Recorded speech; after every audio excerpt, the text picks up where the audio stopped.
Assalamualaikum warahmatullahi wabarakatuh. Nama saya Melisalina Pasaribu dengan NPM 210826027. Di sini saya akan menjelaskan tentang tugas ILS yang berjudul Life Threatening Injury, Electrical, Chemical, and Terminal Injury. Jadi cedera listrik itu ada mekanisme dan faktor resikonya. Bagaimana arus listrik merusak? Jadi arus listrik itu dapat menyebabkan kerusakan serius pada tubuh. Efeknya bisa bervariasi pada beberapa faktor. Pengaruh pada organ vitalnya seperti jantung, otak, terus arus listrik itu dapat menyebabkan aritmia, kejang, atau bahkan koma.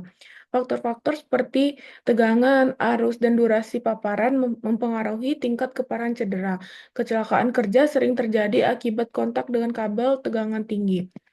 Lalu cedera kimia itu ada jenis bahan dan efeknya. Yang pertama ada bahan korosif.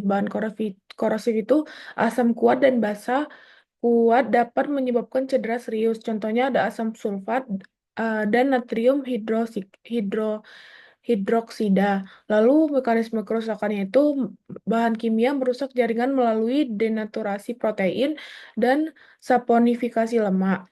Lalu rute paparannya dapat terjadi melalui inhalasi, kontak kulit, atau tertelan.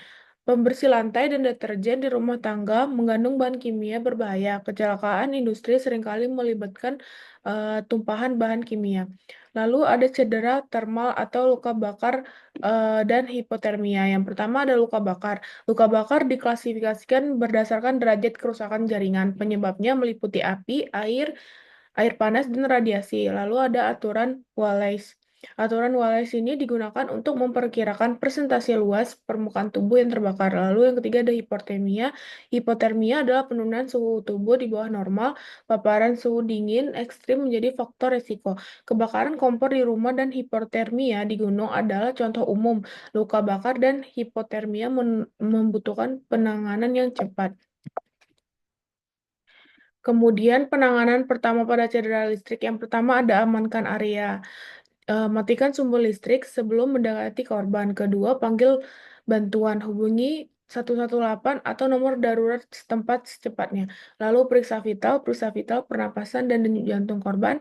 Lalu jangan menyentuh korban jika masih ada kontakan dengan listrik. Lakukan CPR jika diperlukan. Lalu dinginkan luka bakar dengan air yang mengalir. Lalu ada penanganan pertama pada cedera kimia. Yang pertama ada bilas dengan air.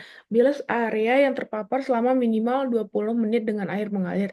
Lalu lepaskan pakaian dan perhiasan yang terkontaminasi. Lalu identifikasi kimia. Jika memungkinkan, identifikasilah bahan kimia yang penyebab cedera. Lalu jangan mencoba menetralisir bahan kimia kecuali diinstruksikan. Segera cari pertolongan medis untuk penanganan lebih lanjut. Lalu ada penanganan pertama pada cedera termal.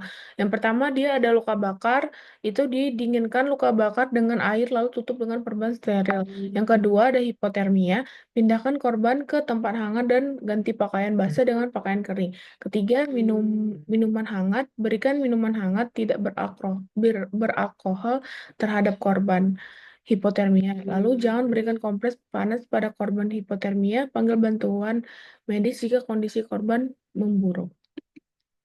Lalu ada pencegahan cedera listrik, kimia, dan termal. Yang pertama ada listrik. Gunakan peralatan listrik yang aman dan hindari kontak dengan air. Kedua ada kimia. Simpan bahan kimia dengan benar dan gunakan APD saat bekerja. Yang ketiga ada termal. Hati-hati saat menggunakan api atau sumber panas. Hindari suhu ekstrim.